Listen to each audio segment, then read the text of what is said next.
LECs. Host the LECs, Kevin said. It'll be fun. He said not everyone can cast the finals. He said, oh yeah, and you get to write it too. That'll be a lot of fun, Ender. Yeah, you can go ahead and do that. But oh, hi. Nice to see you. This is the award show, the LECs. The award show you never thought you needed. Once you've seen it, you'll know for sure. I'm Ender, and after this long and difficult year, let's get into something happy. Some awards. We've had a lot of great cold opens this year, so let's start things off with the Best Visual Effects Award. Your nominees are The LEC Puppet Show, Ender vs. Papaya 2020, Sjokz Wars, Dark Technology, James Cameron's Avatar. And the winner is LEC Puppet Show. Woo! What? How can you do this? This is outrageous. This is unfair. No, sit down. Don't you move. You're telling me AR dragons got beat out by paper dragon cutouts? That's ridiculous. That's Next unbelievable. Up is Best Director. What's in this envelope? I will not say his name. Read it. Damn it, Kevin! All right, real awards. We're going to real awards. It does not. We don't. Real awards. We're going to the best original screenplay. Beating Sjokz's Miracle Run script by just a hair is Explainius. In round 2, each team will be given a 1-hour-long exam containing questions on subject matters they learnt in school but believe would never be useful in later life, such as long division, photosynthesis, and sexual education. Look at that, our carpet is kind of fixed. I want to say Vedius and I had a ton of fun writing this script. Vedius, I just want to commend you. Fantastic Hi everyone, performance. my name's Explainius, and it appears that my friend Ender here seems to have been confused a little as to what's going on. You do recognize that I, Explainius, and Vedius are in fact two different people. And I, as Explainius, and of course, going to be accepting the award for me explaining things so marvelously. I would like to thank my mother and father for a beautiful, well-done job of creating me. I would also like to thank my colleagues, Ender, he does a ducking great job, and also Cthulhu, the great old one. Of course, many sacrifices are on their way. Thank you, Explainius, thank you so much. You can, thank you so much. All hail Cthulhu. Our next category is Best Supporting Actor, and your nominees are Frosk, Sjokz, Dungeons & Dragons, Sjokz, G2, Sjokz Wars, Ender, A Mad Lion, Dungeons & Dragons, and Medic in every cold open ever. And the winner is Frosk.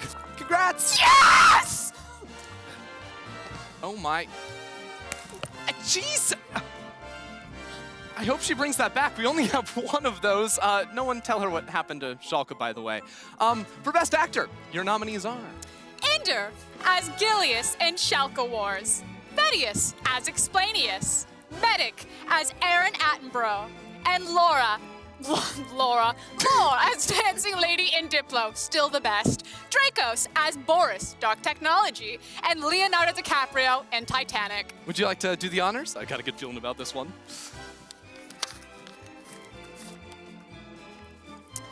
And the winner is Ender.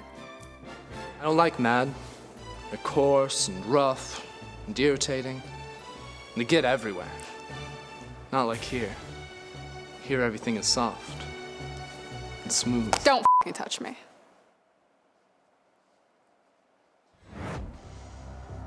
I killed them. I killed them all.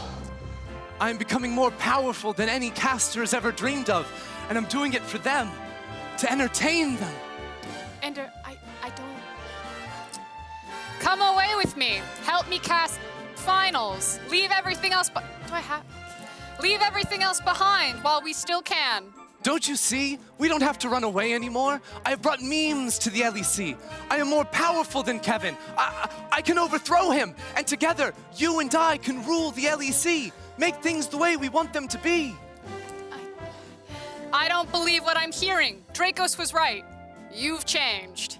I don't want to hear any more about Sjokz. I don't know you anymore, Ender. You're breaking my heart. You're going down a path I cannot follow. I am the caster you are looking for. And the nominees for Best Picture are... Not on my card. Here we go. Explainius for Dungeons & Dragons, Master Draft, LEC Update, and Sjokz Wars. And the winner is Sjokz Wars. The casters turned against me. Don't you turn against me. I don't know you anymore, Ender. You're breaking my heart. You broke my table. I can't follow you down this path. Because of Dracos. Because of what you've done. You broke the table. Just stop. Stop all of this. I love casting with you, but this is enough. Liar!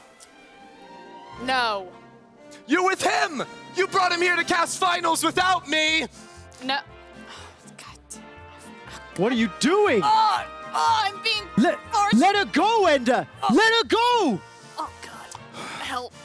You turned her against me! You did that yourself. You will not take finals from me! Your memes and your love for PogChamp have already done that. No. You've allowed this Twitch chat to twist your mind. This is- And you become the very thing you said you would destroy. I'm too old for this. Can I get a coffee? Don't lecture me, Dracos. I see through the lies of the casters. please. I do not fear the weird champ as you do. Thank you. I have brought memes, jokes, content, and comedy to my new followers. What followers? What new followers? Don't make me kill you. Ender, my allegiance is to the LEC and to the audience. If you're not casting with me, then you're my enemy. Only an analyst deals in absolutes. I will do what I must. You will try. Hi everyone, Explainius here. What you're currently witnessing is a pause because of what we define as bad content. No longer will we be continuing with this, instead we're going to be moving on to some good content to start off the finals weekend.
What is your region?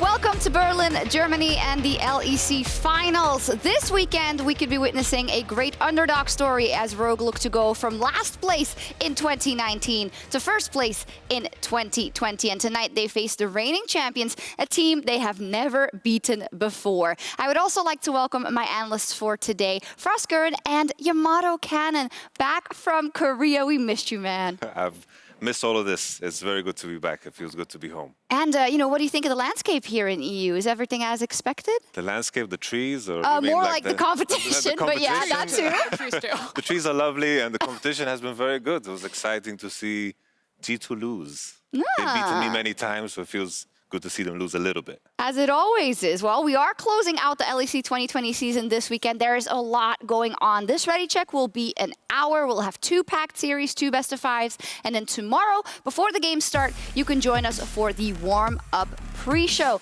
We'll have content from all of our teams, a cold open marathon, cosplay, electronic, and much, much more. Rogue is even throwing in a DJ set with Steve Aoki. And in the LEC studio, a 30-minute DJ set with Offenbach. The full schedule is available at lolesports.com with the warm-up starting all the way at 10 a.m. in Europe. So you can just get up, have brunch, have a mimosa, and just ride into those finals at the end of the day.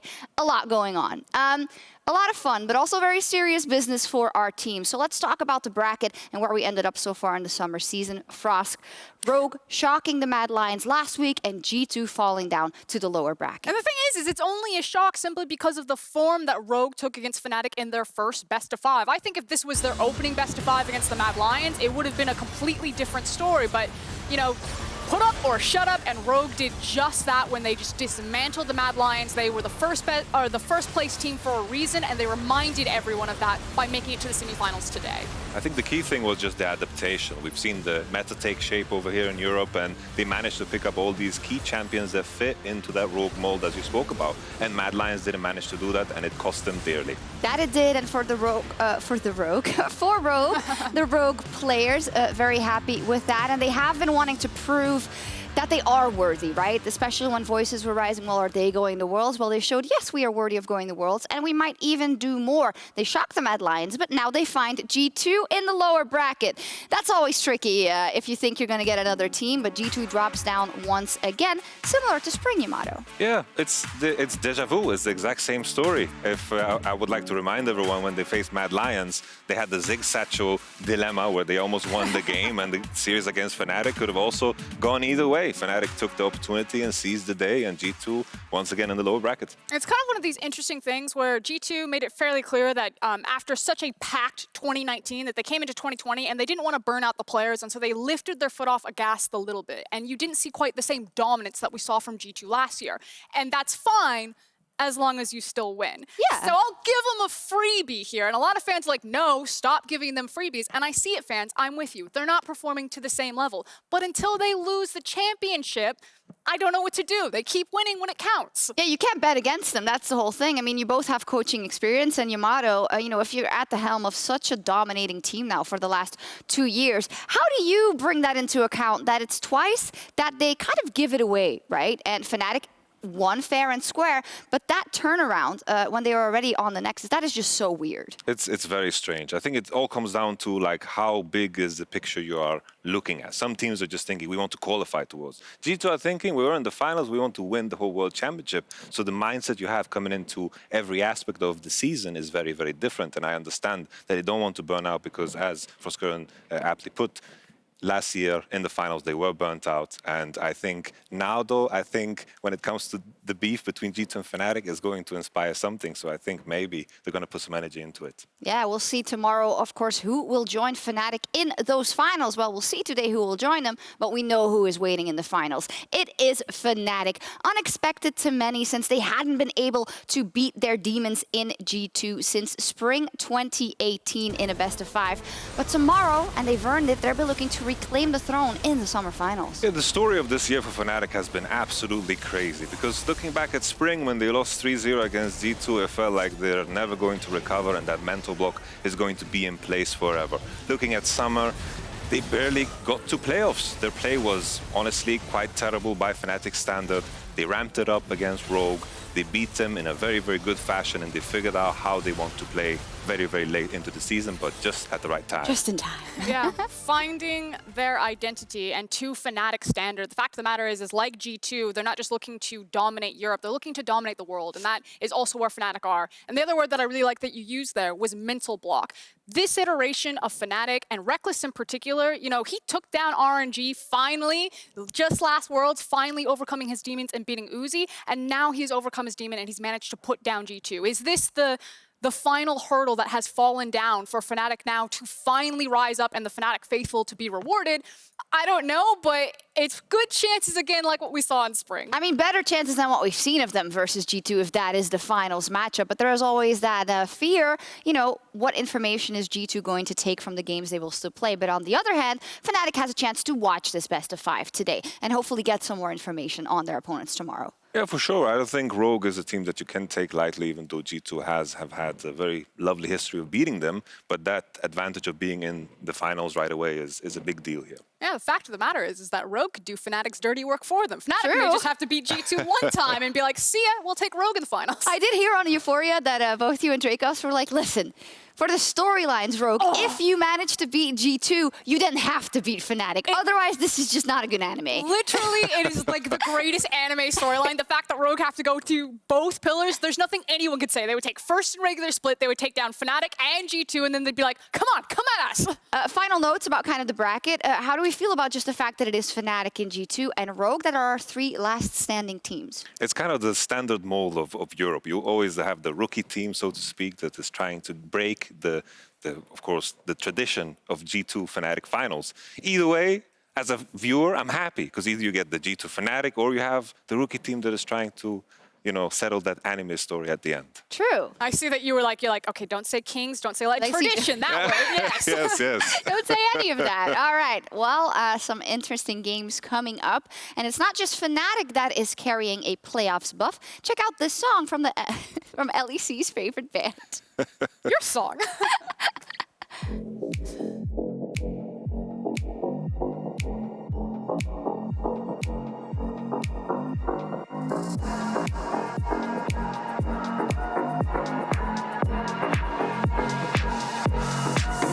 Time for a show. Show 'em how you outplay. Go and check the replay. Dubs like all day. Boy, you better know. Know that it might be just a little hyphy. Trying to call about these watchers go. Cause the games are straight fire. Every team fight coming down to the wire. The whole world trying just to look like us. Take a look at your league. Wish you played like us. Now time to check reality. You're facing a tragedy when the European legacy comes sucking down your pride to be. Those feelings of anxiety. The future you don't want to see. The wrath of our whole dynasty. It spells LEC. This could be the final chance. Our last dance together. This could be the final chance. Our last dance. Are you ready?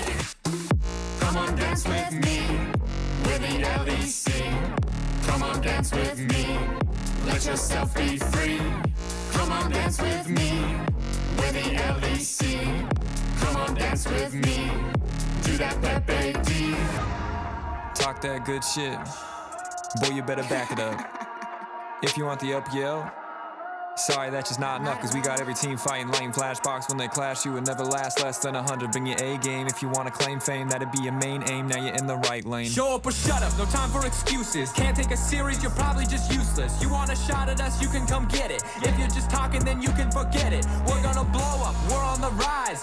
Euphoria, this is the vibe. We wear the clown nose and we wear the crown. Kings of the West, you know we hold it down. Like this could be the final chance. Our last dance together. This could be the final chance. Our last dance. Are you ready? Come on, dance with me. With the LEC. Come on, dance with me. Let yourself be free. Come on, dance with me. With the LEC. Come on, dance with me. Do that Pepe D. We've come a long way since the beginning. The dark days of double streams, vacation memes, now charged up and charging forward. We are the LEC. We can't be stopped, slowed, or suppressed. This tenacity is EU at its best. It's time for the LEC loyals to show their fandom. Put your hands together. This is your anthem. Come on, dance with me. With the LEC. Come on, dance with me. Let yourself be free. Come on, dance with me. With the LEC. Come on, dance with me. Do that Pepe D. Come on, dance with me. With the LEC. Come on, dance with me. Let yourself be free.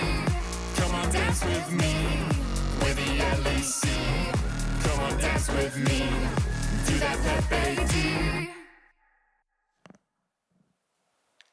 I can't see the chat right now, but it better be all Pepe D's Dance With Me because we convinced professional choreographers and professional dancers to make us a move for Pepe D. They were like, what are you talking about? We had to show them. It was a whole thing, all for you. You better appreciate it. Did you pull Twitch chat where you're like, it looks like this? I wanted to look quickly, but we didn't have enough time. But I trust that they're doing the right thing. Yeah, Yamato, this is what you come back to. It's all music all the time. You guys are laying the tough groundwork for the future. You guys need to beat this and then beat the next one. Good luck. That's why we brought you back. All I have to say is your move, LCK, LPL. What you got? What you got? Well, what we've got is a lot of Polish junglers, because this weekend we'll have a special eye on that jungle, where it's all Froskurinn for all 3 teams. Of course, we've got Selfmade, Inspired, and Sjokz. So we wanted to take a little bit of time to talk about them. And first off, just the fact that all 3 of them are Polish. I know Yamato is also part Polish. You're even wearing the... Not a coincidence. Oh, not a coincidence. All Purposeful. planned. Yes. Ah, yes, of course. So what's going on? What's going on? In Poland. Honestly, it's a tough upbringing, you know, being ready for anything in the jungle. Some metas you get starved, you don't get any farm, you're just 20 CS world bot. Some metas you get to farm a lot, and this is what the Polish junglers are ready for. It's sculpted. No, okay, so it is crazy that the fact of the matter is that Shadow is kind of the one jungler of our top 4 not missing here, and obviously the rest of them are the Polish junglers, and it felt like it was about versatility. And when you look at a guy like Sjokz, Inspired, and Selfmade, they can basically show that they've played everything. I want to hone in a little bit on Sjokz right now. My first interaction with him was I actually got to cast him at IEM Katowice, so I got to cast him in Poland on the H2K roster, and just how wild it was. As soon as he took the stage, the fan base lit up, it was massive, and then just watching him dismantle his opponents, I was like, Europe does have some crazy good junglers, and now to see that the highs that he's risen to now has been fantastic. And Yamato, you mentioned also when we were talking about this, the fact that these are not guys who've like been bad and good or whatever. From the first moment you saw them play, you knew these guys are going to make it big. It was very easy to see. I remember Sjokz, like I got to work with him. He had that, he was at KMT, and then he had the relegation split with Rokat and so forth. But the entire time, regardless of what the team state was in, everyone knew Sjokz is the real deal. And I got the same vibe off of Inspired and Selfmade. Selfmade with his SK. They were not doing so hot, but everyone knew, Rogue as well. In 2019, we're doing the roster swaps. Inspired was the one thing that brought him some success in the beginning with the Olaf plays and all those things that were going on. And then eventually people were like, let's just permaban Olaf against this team, even though the champion is not good anymore because we're just too afraid of it. So the story of these 3 junglers is just from the get-go explosive, and they've continued down the same trend, adapting to any meta that is being thrown at them.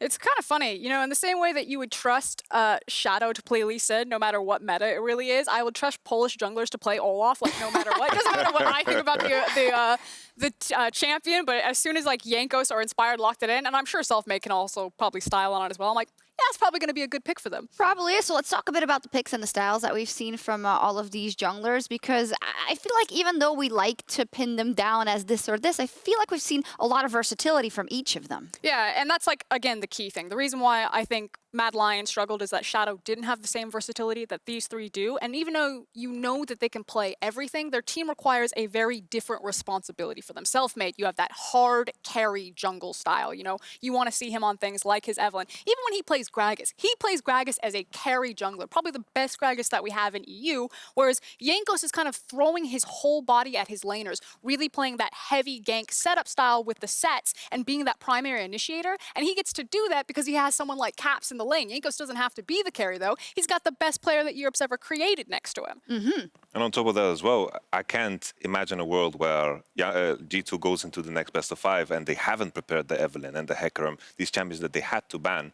And with this in mind, you know, looking at Jankos's history, he's going to be ready for this. And if for some reason in the middle of these best of 5s, something shifts and all of a sudden we need level 2 ganks, level 3 ganks, then I know as well that Selfmade and Inspired are ready for that too. Yeah, exactly, because just last week, right, we saw it from Inspired, the guy who actually also got criticized a bit for, you only play one type of style, and then he pulled out the Evelynn and all of that last week to stomp Mad Lion, so he can do that. And I think it's clear that all these junglers have a lot in their back pocket. Yamato, are you as certain that any single one of these can be good no matter what meta we get? I think the key thing is just time. You know, if we look at the career length of all of these 3 players, Sjokz has been around forever, you know, and all the time he's been, you know, in the discussion of is he the best jungler in Europe for a good goddamn reason. When it comes to the other 2, they don't have the same longevity, but if I would have to put some chips on their numbers too, I would. Frosk? I know that Rogue in particular, you know, the fact that basically our second All-Pro team was all Rogue members, and there was a big conversation about, you know, Inspired being on the #1 All-Pro team. I can definitely see where people are coming from. I think Inspired and Larson are probably the two most important parts for Rogue's success, and the fact of the matter is that they were first in regular split. They're now here in the semifinals, and it is a huge portion of him, and even though people think that Rogue changed their style, we always knew that Inspired could pull out the carry junglers. He was known as like the Olaf one trick for the longest time, so to see him pull out the Evelyn instead of being on tank duty, I'm like, yeah, that's no surprise to me, just watching him flex as he did back in spring.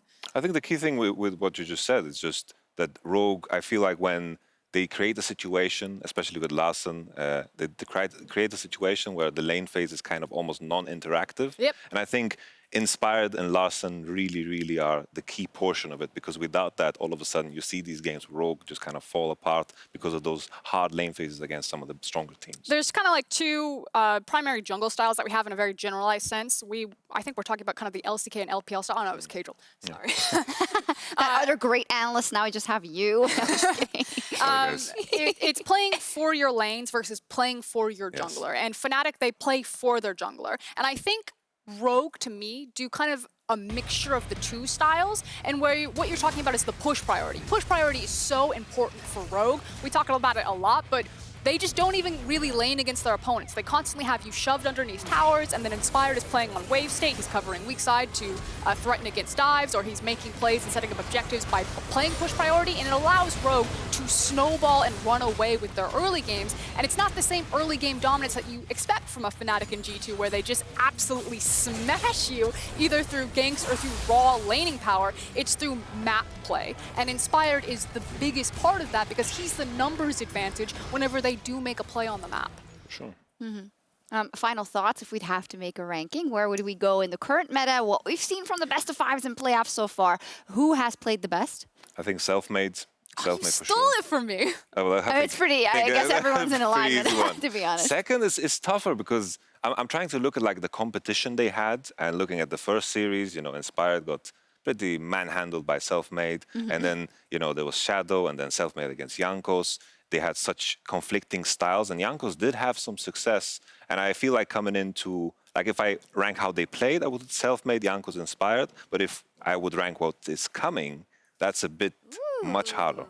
Not a bit, much harder. Much harder. Yes. I was all about Self-Made. I put him first in my All-Pro. I was shocked that he didn't make the All-Pro at all, kind of in the collective votes, because I think that he showed both styles and he's excelled at both of them, but, you know, Fnatic prefer that carry style. In terms of Inspired, it's hard for me to judge. Like, obviously, that's not me saying that he's crap. He's still an amazing jungler. You just said it. You always have to like, oh yeah, that one's gonna get clipped out. But it's the fact that he always plays jungle with push priority, which is much easier to do. When he did swap to carry jungle, Shadow just choked that entire series. That was one of the worst series that we've seen from Shadow. So I'm curious what he looks like against another competent jungle when he doesn't have push priority. I'm very interesting to see what will happen today, for example, because we'll see two of these junglers clash as G2 and Rogue hit the rift for the semifinals.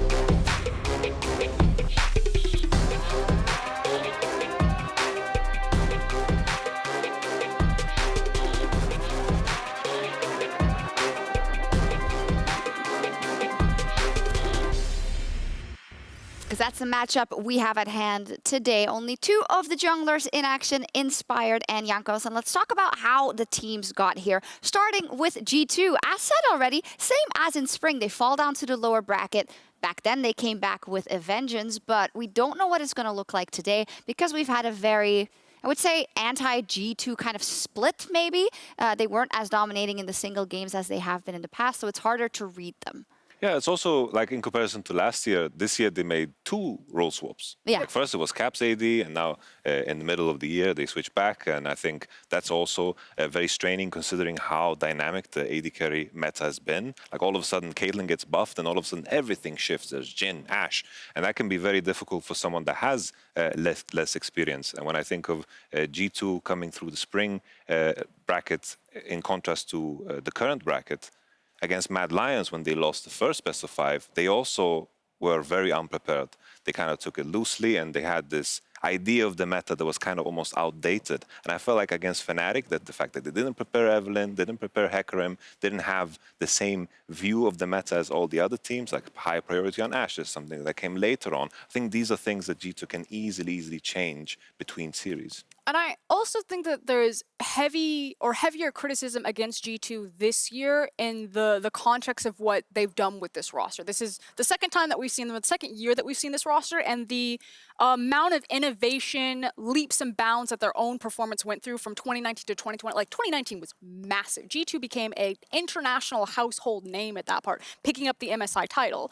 But for 2020, you haven't seen the same level of dominance. In fact, it feels like they've plateaued a little bit. You know, when they need to turn it on, at least in spring, they did. We'll see if that continues to be in summer. And I think that's why fans are not as hot or not as confident as this G2, because we've already seen that they can make these sprints ahead, but now they're just kind of like tiptoeing. It's also like when G2 really, you know, at the beginning of their story, they kind of defined a new way of viewing the game. They had the APs in the bot side, they played the Yasuos and all of this, and now that surprise factor is kind of gone. And coming into this year, the meta with the Soul Drakes and everything changing, the room for G2's innovative mid to late game play there's no longer room for it, because the basis of how the game is processed from mid to early, and with the Soul Drakes being in the picture, every game follows the same mold.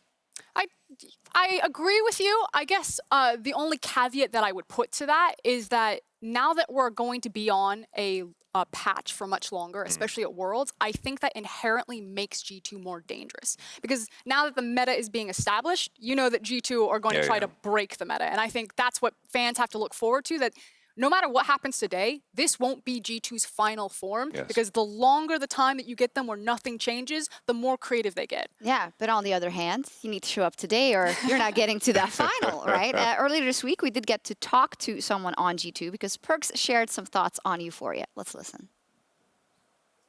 Which meta do you actually prefer? Do you miss 2019 and Xayah Kai'Sa and like fighting bot lane constantly and playing these AD carries who have like, I guess, a lot more tools for self-protection? Or do you like playing things like the Ashe where you're a little bit more team dependent, but on the inverse side, you do also get to initiate the plays on your own? Like, what's your actual preference for bot lane meta as a bot laner? Because you've been in and out and you've seen kind of both extremes, the very utility-focused bot lanes with the Senna Ashe and the very carry-focused bot lane with the Xayah Kai'Sas.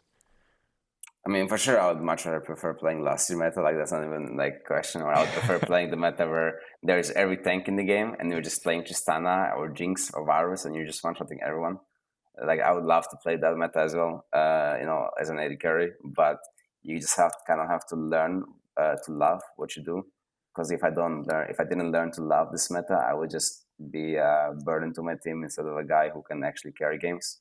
So that's basically my mindset, is just like learn to love the champions that I've played right now and be really good at them so that I can offer the most I can to my team. Otherwise, yeah, as I mentioned, I might just like be a burden and man, better team always wins, you know. I'm just an AD carry, what can I do? I don't really want to have that mindset, so I just want to take the agency and take my responsibility for playing this role and do the most I can. That's why if a team doesn't ban Kate, Kalista, or Ashe against me this week, I will for sure carry against them. and then they will ban it the next game, and then hopefully my top side carries, and then I will bring out something cheesy. And so we have like a decent plan, I think. It was really interesting sitting down and talking to Perks, and I'm really glad that he took the time out to talk to Dracos and I, and just kind of the sentiment of, there's like three things. One, the confidence that if the meta did shift or change to early game ganking style again, that G2 would continue to be the most dominant team in Europe, and if not, a competitive team in the world. Two, his just raw confidence on champions like Ashe. Like, he was all about it. He was like, leave Ashe open, like, see what happens. They're banning all these champions against with me, like, I am right there. And then three, his thought process behind it, because players don't say it, but you can kind of hear it, that Patrick's like a perfect example. His team struggles, but we recognize Patrick on All-Pro for ADC, and it's like he did everything that he could, but he couldn't carry hard enough from ADC, and it's like no shade at Patrick, but Perks is like, I don't want that to be me. I want that when you give me the champion, I'll take the agency, I can be the carry. I'm not just here to scale up at 30 minutes and then just try to roll through a team fight. And also, like in terms of, you know, we were mentioning before about how G2 is looking to win the World Championship. The teams that win the World Championship are usually the teams that have the most dangerous 2v2 mid lane. Yeah. If you think of FPX, it was Tian and Doinby just taking over the whole map. This is something that G2 have tried to work on the entire year, and somehow the roads always lead to Rome, and Rome is just mid 2v2. So I think it's a massive strength to have coming. I mean, the caveat I would make is they had some damn strong 80 carries as well, those world champions. I mean, we can't beat around the bush there, but we're going to see. For G2, it's always very important to understand the meta. It is for every team, but I feel like you always give G2 that credit that if they do understand the meta, they're going to do all kinds of things with it that other teams not necessarily can. So let's kind of talk about how they have evolved this season, what their comps look like kind of in the last couple of weeks, Yamato, what they looked like earlier in the split, and then where you think they should focus on. So I think this draft is the perfect example of what I want G2 to show. So this was a matchup against Fnatic earlier in the split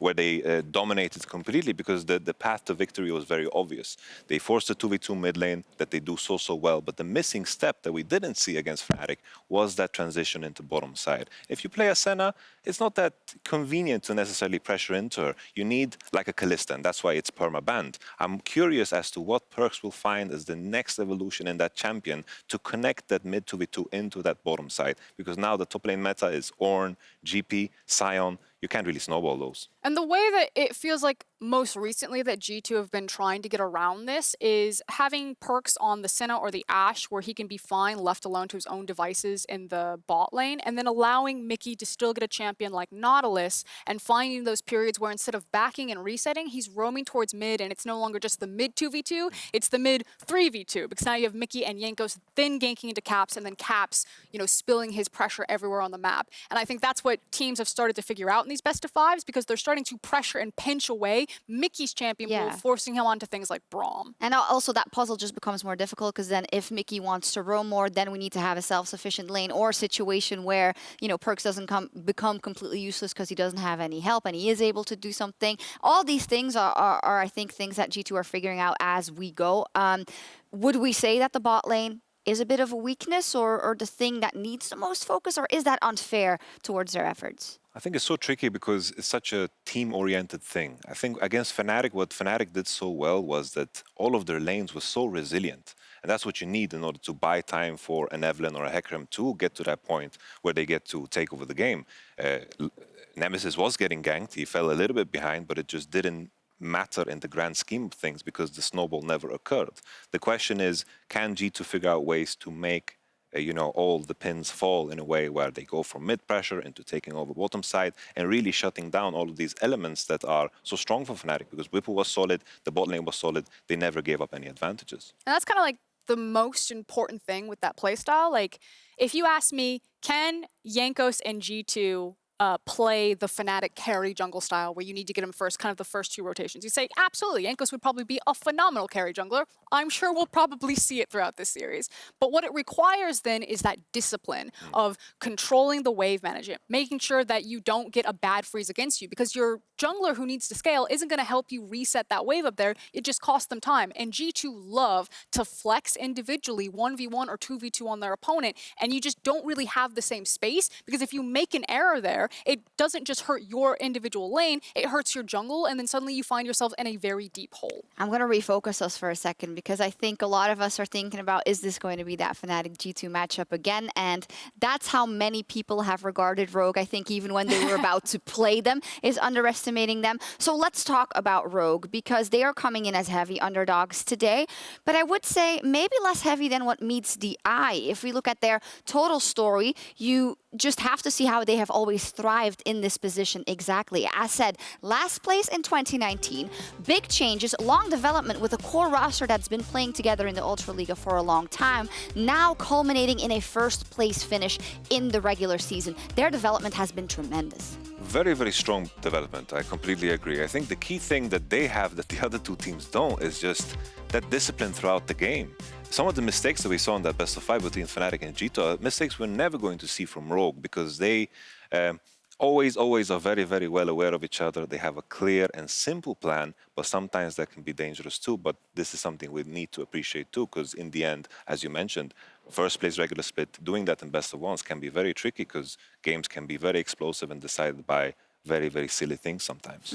We often hear players, and we kind of talk about words like a really well-coached team or a really disciplined team, and I think Rogue fits that bill. And what that looks like for viewers on the Rift is, you know, sometimes Rogue are slow to set up, but they're very formula, controlled, clean, crisp in everything that they're doing. They're often playing it exactly like the book. Like, this is a legal play, we can get away with it. As soon as someone tries to do something illegal to them, like, that's illegal, you cannot get away with that, and then they Can you explain this? This is, again, a new word that has popped up. You know, we had the broken and whatever. When's it an illegal play? It's like if you try to take a dragon fight before you have like your item power spikes or you don't have priority anywhere. Rogue's like, what are you doing? You cannot be here. Like, this is our zone. It's almost like they don't even expect you to try to fight them. And as soon as you do, you're like, okay, time to punish. And let's talk about the new Rogue we've seen and how much of a new Rogue that really is versus the Mad Lions. Many people caught off guard.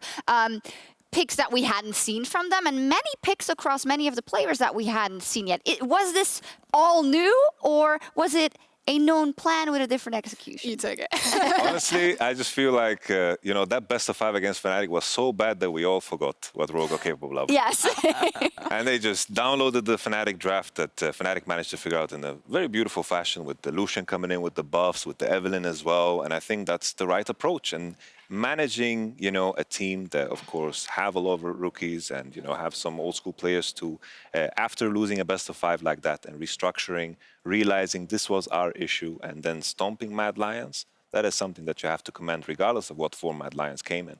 But I do want to myth bust a little bit, because I don't believe that Rogue 180'd or changed their style. I think they changed out picks on kind of the two players that have always been the carries for them, which is Larson and Inspired. And we always knew that they could play this style, and it just changed their win conditions. Rogue are a very disciplined team that they often play towards their win conditions. And then suddenly people are like, oh, they've changed their style. They play carry jungle. It's like, no, they've done the whole thing this entire time. It's still a weak side top laner, your bot lane, which is very defensive, you're moving them around a lot, and Larson creating pressure for Inspired to capitalize on. That's always been the Rogue mantra. It's just now with this iteration of these champions. I did also think that from Hansama and Vander. We've seen them now in a couple of best of 5s, right? But that was a good showing from them too versus the Mad Lions. Yeah, for sure. I think when I look at Kaiser and Karzi, I think of them as a very, very premium bot lane. We've heard many stories about how good Hansama and Vander are in scrims, and I'm happy that that is starting to show up, because even against, you know, you can say what you want about Shadow, because we talked about his jungling so much.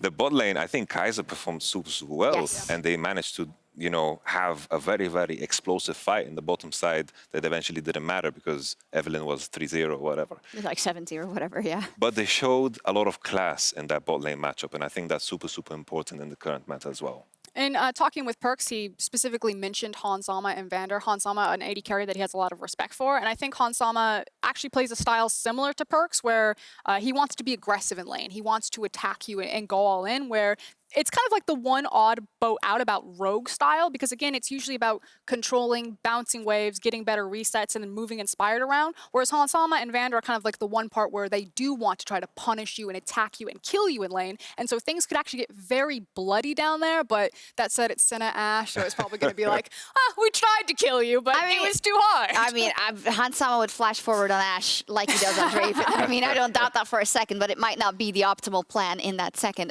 Talking about Vander, he also said, I believe it was on Twitter or in an interview after, he said, well, we focused on playing a different style a bit, because if you look at the dominant region, the LPL, they play a certain style. They are more aggressive, more gung-ho, so we wanted to incorporate that also into our play style. And I think that awareness, even if it doesn't always materialize immediately, is a very good thing to have. Yeah, for sure. I think, you know, they're in a tricky position because they didn't need to force too hard against Mad Lions. They managed to get fantastic drafts.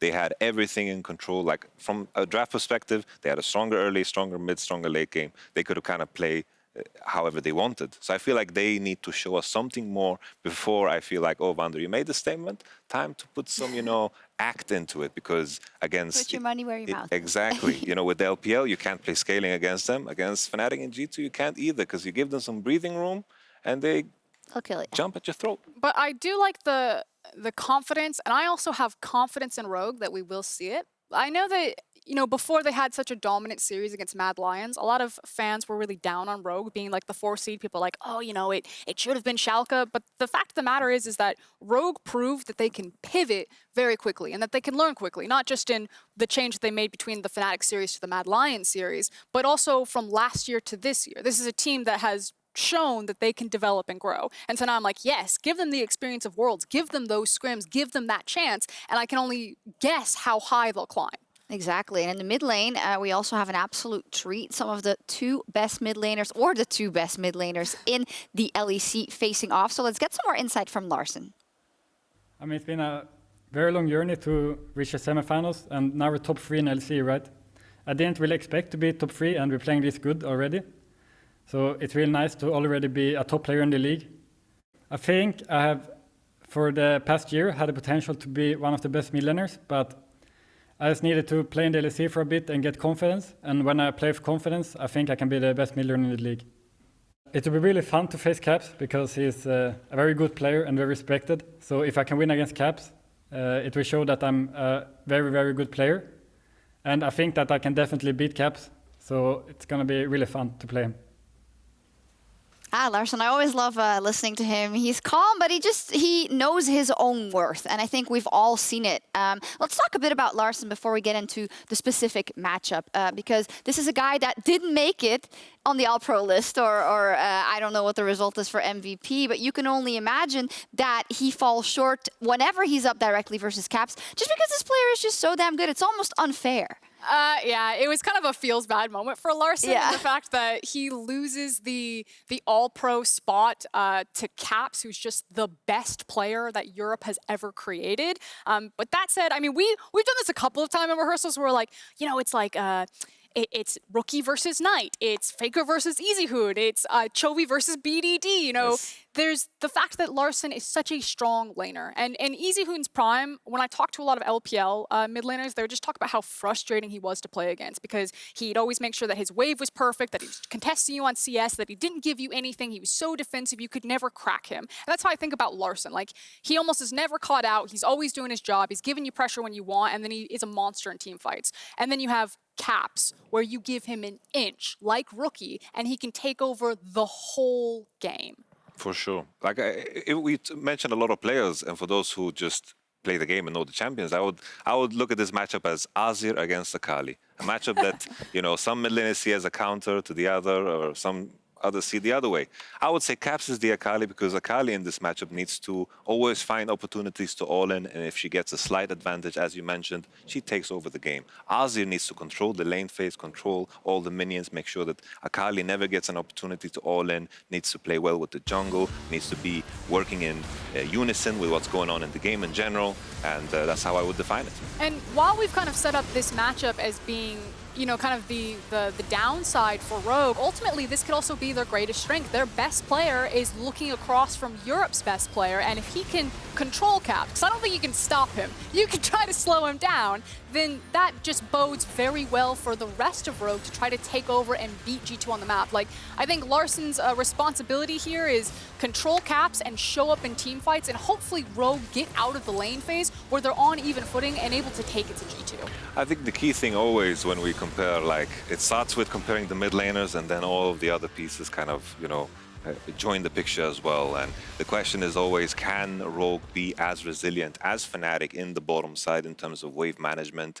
Bwipo was very solid on this meta that is almost designed for him with the Ornn and the GP. Finn had a decent performance against Orome, but Finn always remains the question mark. Can he be as resilient as a Bwipo? Let's talk about this top lane a little bit. I feel like from both sides, it often flies under the radar because you have, the superstars in the mid lane, you have the junglers and whatnot. Talk to me about Wunder versus Finn. And first, I would say their respective individual performances on the team in comparison to what we've seen from them before, Frosk. I did Wunder dirty. I put him pretty low on my All-Pro. I think I put him third, and every time I see Wunder play, he just reminds me, even if he doesn't have a pop-off game, I'm like, he is so damn good. It's like, it's actually really crazy, and it doesn't often show up, but if you just, when we used to have All-Pro, if you just go and watch Wunder, very impressive mechanical player and how he thinks about things. And I think the greatest strength that G2 will have in their advantage over Rogue isn't just kind of the pound for pound talent, because I do feel that there is a very large gap between Wunder and Finn. It's the flexibility in champion pools. When you see an Akali come out for Rogue, you know that Larsen's the only one who can play that. When you see an Akali come out for G2, you have no idea where that champion's going to end up, and that gives them a huge advantage in draft. And then I'm looking at the other side. Finn, I think when I think of, you know, his past performances that stand out the most, it's his Aatrox, it's his Kled, it's even a Kiana game that he played. Kiana top lane, what is that? And in the current meta, those things are kind of not relevant. And he had a decent showing against Orome, but Orome is not the same as Wunder. And Wunder is the type of player that can really adapt to the player he plays against. So I hope Finn is ready to pick counter picks in the shape of Kled, because I remember against Mad Lions, he was hovering it. He was. It could have been the right pick, you know. I mean, and also, will this be the situation? Will they let him take the counter pick? I don't know if, you know, that will be the game plan for Rogue. Or even his Aurelia. I think, for me, Finn has a lot to prove, because he just had such an awful series the first time that they came into playoffs, where it just looked like hands off the keyboard, you know, walking into Sion teams. You're like, oh, yikes, that one's going to feel bad. But it's just like, Rogue's playstyle is so much about not laning. It's about constantly swapping and how frustrating they are as a team. And so when I think Rogue get exposed, it's when you do lock them down into lanes and you force them to lane against you, and then you start to see some of the difference where Rogue are a great team where they're more of the sum of their parts, and they are good players that become an amazing team, whereas G2 are amazing players that become the best team that Europe has ever created. And that's kind of the scary thing for Rogue. But right now, would you say it is Rogue is greater than the sum of their parts? But right now, it's a little bit too much. It's all on caps for G2? Or? I mean, I think that's really fair, especially if you're throwing criticisms at G2. We've had some question marks about their meta read, what their priorities are, some of their draft things, and I do think that there's room for Rogue to beat G2, but I would never expect this series that if Rogue win to be like, wow, Rogue individually outplayed G2 when G2 were at their best. You could be like, either G2 completely slipped up, or wow, Rogue really outsmarted G2. They outmaneuvered them on the map, and they punished them brilliantly with really well thought out plans from draft through execution in game. I think the key thing as well, when even if 1 or 2 or 3, even 4 players are underperforming on G2, this is a roster that has been in the finals. This is a roster that has won 3 splits in a row. This is a roster with so much experience. If you combine it all together, it's unmatched. And with that being said, there's been moments in time where G2 look worse or someone is slipping.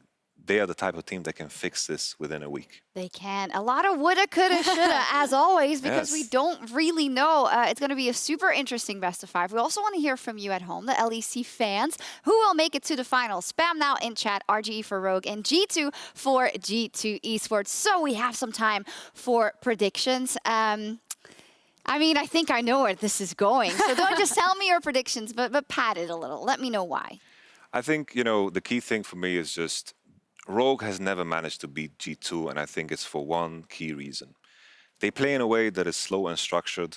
Fnatic beat G2 because they managed to always press them. They never gave G2 time to think. G2 have found ways like Houdini coming out of, you know, a tub of water that is locked with 3 chains and keys, and they just managed to get out of games that they should just not win. And I think this is a freedom that Rogue has always given to G2. So Rogue really need to take that Vander statement and put it to the test and really go hard in the early game, because G2, if you give them a little bit of breathing room, you're done.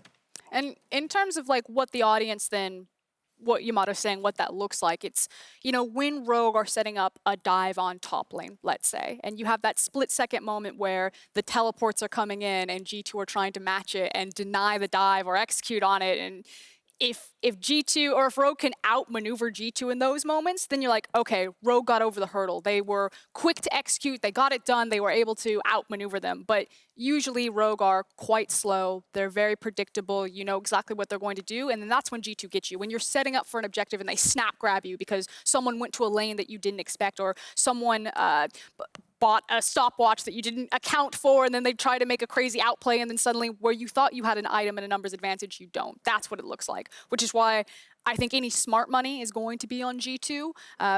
They're the best team Europe has created for a reason. If we're on the other side of a Rogue win, then I think a couple of things have to happen. individually, G2 members need to fall down. And if anyone is going to have a bad day, I think it'd have to be Jankos in particular in this meta. Like, Inspired would really have to show up.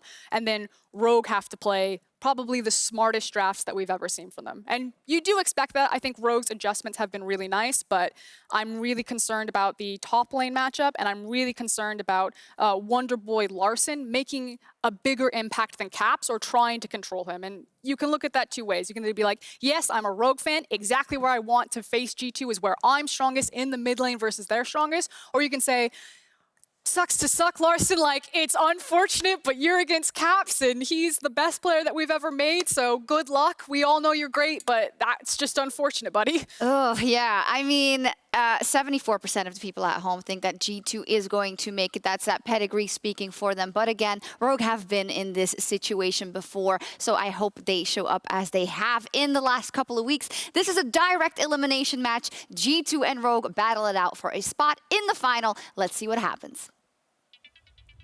What a day for League of Legends. I mean, it's a stack day. We are EU!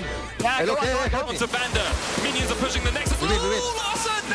The mechanical god that is Larson steps Showed up! this week when we played Mad that we can play against an aggressive team, and now we're top 3 in LEC, right? Based on the performance that you and your team have had all year long, you are one of the best teams in Europe. Going for the trophy can be real.